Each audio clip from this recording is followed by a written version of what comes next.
Hello student, good morning. कैसे हो आप सब? आप सबका एक बार फिर से स्वागत है आपकी अपनी क्लास में। आज हम पढ़ेंगे moment of inertia of the disc about the axis of rotation. पिछला जो टॉपिक था उसमें हमने पढ़ा था moment of inertia of a ring का मोमेंट ऑफ इनर्शिया पढ़ा था। आज हम पढ़ते हैं डिस्क का मोमेंट ऑफ इनर्शिया। तो मोमेंट ऑफ इनर्शिया क्या होता है? मोमेंट ऑफ इनर्शिया के बारे में हम पढ़ चुके हैं। किसके बराबर होता है? Mass into square of the distance, या mass into square of radius, या product of the mass and square of radius. ये हम पढ़ चुके हैं मोमेंट ऑफ इनर्शिया के बारे में। Moment of inertia linear motion में जो मास का काम होता है, जैसे मोमेंट ऑफ इनर्शिया उसी तरह से काम करता है रोटेशनल मोशन में।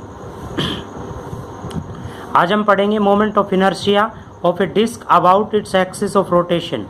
एक्सिस ऑफ रोटेशन, तो सबसे पहले हम डिस्क के बारे में जान लेते हैं कि डिस्क होती क्या है। डिस्क आपने देखी होगी, जैसे सीडी की जो कैसेट्स आपने देखी हैं, ठीक है। जैसे डिस्कस थ्रो के अंदर आप जो डिस्क फेंकते हो गेम के अंदर, तो एक सर्कुलर, बट वो कंप्लीट होती है, अंदर से खाली नहीं है। हमने कंप्लीट ले लिया, जैसे ये कंप्लीटली भरी हुई है, जैसे डिस्क है तो ये कंप्लीट है, अंदर से इसमें मटेरियल है, तो ये क्या कहलाएगी? डिस्क। ये इसका सेंटर है, एम इसका मास है, आर इसकी हमने रेडियस कंसीडर कर ली। तो क्या करते हैं, फाइंड करते हैं moment of inertia about the small strips. इसमें एक छोटी सी स्ट्रिप ले लेते हैं, स्ट्रिप जो इससे मान लीजिए एक्स डिस्टेंस पे है, इससे एक्स डिस्टेंस पे एक स्मॉल स्ट्रिप्स कंसीडर कर ली। इस पूरी रिंग के अंदर निकालने के लिए छोटी सी हिस्से को कंसीडर कर लेते हैं हम। ये स्मॉल स्ट्रिप्स हमने कंसीडर कर ली, जिसकी विड्थ क्या मान ली हमने? dx। इसकी जो विड्थ है वो dx है, और सेंटर से इसकी जो डिस्टेंस है वो कितनी है? x, यानी कि इसकी रेडियस क्या होगी आपके पास? x। ओके। अब इस पूरी रिंग का मास क्या था आपके पास? सॉरी, पूरी डिस्क का मास क्या था? m। तो इस पूरी रिंग का एरिया क्या होगा? Pi R square, area of disc, pi R square. Okay. Mass पर यूनिट एरिया,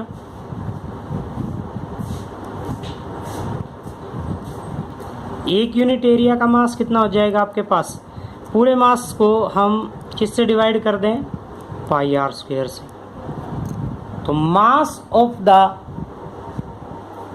किसका? इस स्ट्रिप का, इस स्ट्रिप का मास कितना हो जाएगा?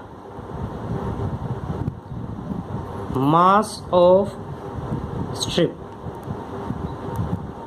स्ट्रिप का मास क्या होगा आपके पास? देखिए, पर यूनिट एरिया का तो मास ये है, इसको हम मल्टीप्लाई कर दें, किससे मल्टीप्लाई कर दें? इस स्ट्रिप के एरिया से। स्ट्रिप की लेंथ तो कितनी होगी? 2 पाई एक्स, और इसकी डिस्टेंस यानी कि विड्थ कितनी है? dx। तो इससे मल्टीप्लाई कर दिया, पाई से पाई कैंसिल, जो बचता है वो हमने क्या ले लिया?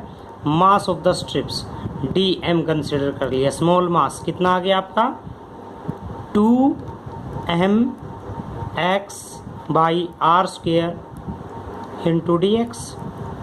ये आ गया आपके पास इस स्मॉल स्ट्रिप का mass. Okay. Moment of inertia of the small strips, moment of inertia my of strip का मोमेंट ऑफ इनर्शिया क्या होगा? स्मॉल है तो small di। Moment of inertia का फॉर्मूला क्या होता है? मास इंटू डिस्टेंस का square, dm into X square. यहाँ di और dm की वैल्यू जो हमने पीछे फाइंड आउट की थी वो रख दी, 2mx by are square into dx into आपके पास क्या आ गया? X square. ये जो था मल्टीप्लाई यहाँ कर दिया हमने, और integrating on both side, integrating on both side. दोनों तरफ हमने इंटीग्रेशन कर दिया। D I is equal to, इसका इंटीग्रेशन जो कांस्टेंट क्वांटिटी है वो बाहर रख देंगे, मास कांस्टेंट है, रेडियस कांस्टेंट है, 2 कांस्टेंट है, इन सब को हमने बाहर रख दिया। अब करते हैं, देखिए क्या आ गया आपके पास, 2m/r² बाहर रखा हमने, ये x और ये x क्या हो गया, x³ dx। अब x की लिमिट कहाँ से रखेंगे, what is mean by the limit. Limit का अर्थ क्या होता है आपका कि मिनिमम से मैक्सिमम वैल्यू। मिनिमम वैल्यू क्या हो सकती है x की, 0 सेंटर पे, और मैक्सिमम रेडियस तक जा सकती है डिस्टेंस। तो यहाँ से 0 से r हमने इनकी लिमिट पुट कर दी, I 2m/r²। x³ का इंटीग्रेशन क्या होगा, x³ का जो इंटीग्रेशन है वो क्या होगा, ऊपर जाके x की पावर 4/4, अपर लिमिट x की पावर 4/4, 0 से r इसकी लिमिट पुट करेंगे। I इज इक्वल टू, इससे ये कट जाएगा, एक तरह से ये बाहर आएगा, तो 2m/2r², अपर लिमिट r की power 4 minus lower limit x की जगह पे 0 पुट कर देंगे। स्क्वायर से ये कट गया, यहाँ पे आ गई पावर 2, क्या आ गया moment of inertia, 1/2m/r²। This is the moment of inertia of किसका, डिस्क का, about the axis which is pass through the centre. अब सेंटर से पास होने वाले एक्सिस के अलोंग मोमेंट ऑफ इनर्शिया आ गया।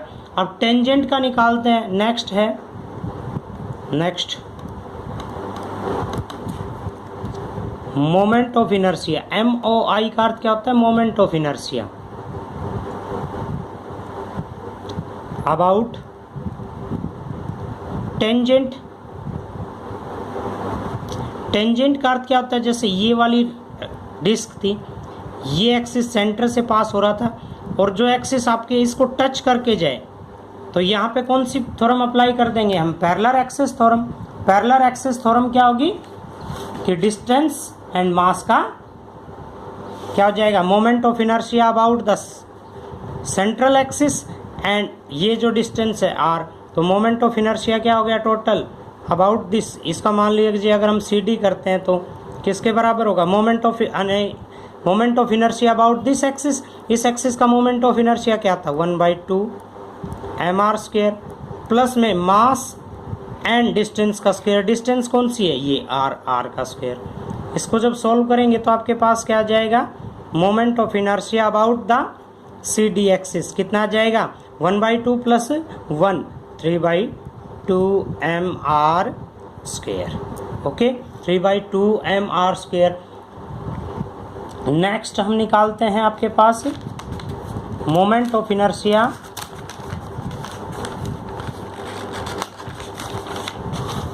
अगला है आपके पास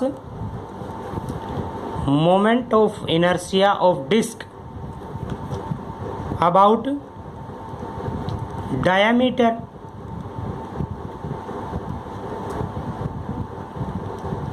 डिस्क का डायमीटर, डिस्क का डायमीटर कौन सा होगा, देखिए ये डिस्क है तो ये 2 डायमीटर्स हैं, ठीक है। और यहाँ पे सेंट्रल एक्सिस का तो हम पहले ही फाइंड आउट कर चुके हैं, ये जो सेंटर से पास होने वाला था y_y'। तो मोमेंट ऑफ इनर्शिया इसमें हम कौन सी थ्योरम इस्तेमाल कर देंगे, परपेंडिकुलर एक्सिस थ्योरम। कौन सी, परपेंडिकुलर एक्सिस थ्योरम। तो moment of inertia about the diameter, perpendicular axis theorem क्या कहती है कि IZ is equal to moment of inertia about x axis plus moment of inertia about y axis. तो moment of inertia about ये मान लीजिए आपका z एक्सिस है, तो y' एक्सिस के बराबर किसके बराबर होगा, moment of inertia about this axis. ये कौन सा एक्सिस है, डायमीटर, और ये भी कौन सा है, y एक्सिस, तो ये भी कौन सा है, diameter, ID + ID। Moment of inertia y' क्या आया था आपके पास, 1/2mr², किसके बराबर होगा, 2ID। Moment of inertia about the diameter कितना आ गया, इस 2 को हम इसके नीचे ले आए, 1/4mr²। सिमिलरली हम moment of inertia about the tangent perpendicular to the axis of rotation यदि अगर निकालते हैं, perpendicular axis of rotation, tangent perpendicular axis of rotation, ये वाला हिस्सा जो इसके साथ में टच होते हुए जाएगा, ये मोमेंट ऑफ इनर्शिया जो इसको टच करेगा, तो इसमें भी क्या कर देंगे हम, पैरेलल एक्सिस थ्योरम, डायमीटर के पैरेलल एक्सिस थ्योरम हम फाइंड आउट कर देंगे, डायमीटर के पैरेलल परपेंडिकुलर एक्सिस थ्योरम इसमें इस्तेमाल कर देंगे। तो moment of inertia about tangent किसके बराबर होगा, moment of inertia about the diameter plus में पैरेलल एक्सिस थ्योरम के अकॉर्डिंग क्या आएगा, मास इनटू डिस्टेंस का स्क्वायर, 1/4 प्लस 1 क्या आ गया, 5/4 mr²। तो इस टॉपिक में हमने फाइंड आउट किया moment of inertia of disc about different axis. ठीक है, तो इस तरह से हम सभी का निकाल सकते हैं। तो एक टेबल को हम रीड करेंगे कि moment of inertia of the different का, देखिए तो यहाँ पे आपके पास टेबल दी हुई है, मोमेंट ऑफ इनर्शिया रिंग का निकालते हैं, डिस्क का सेंटर के अलोंग, हॉलो सिलेंडर जो खाली है अंदर से उसका मोमेंट ऑफ इनर्शिया क्या होगा, mr²। ये डिस्क का ये टेबल आपको याद रखनी होगी क्वेश्चंस करने के लिए। सॉलिड सिलेंडर का 1/2 mr², हॉलो स्फीयर है इसका मोमेंट ऑफ इनर्शिया क्या होगा, 2/3 mr²। सिमिलरली आपके पास सॉलिड स्फीयर का आता है 2/5 mr²। रोड जैसे सिंपली कोई रोड है उसका moment of inertia about the central axis क्या आएगा, 1/12 ml²। एल क्या है इसकी, length of the road. Rectangular road है, ये तो सर्कुलर रोड थी, और रेक्टेंगुलर रोड आती है तो उसका क्या आ जाएगा, 1/12 ml² प्लस 1/2 mb²। यहाँ पे b जो है वो ब्रेथ है, l जो है वो लेंथ है। ठीक है, तो ये डिफरेंट बॉडीज का हमने मोमेंट ऑफ इनर्शिया पढ़ा। ठीक है।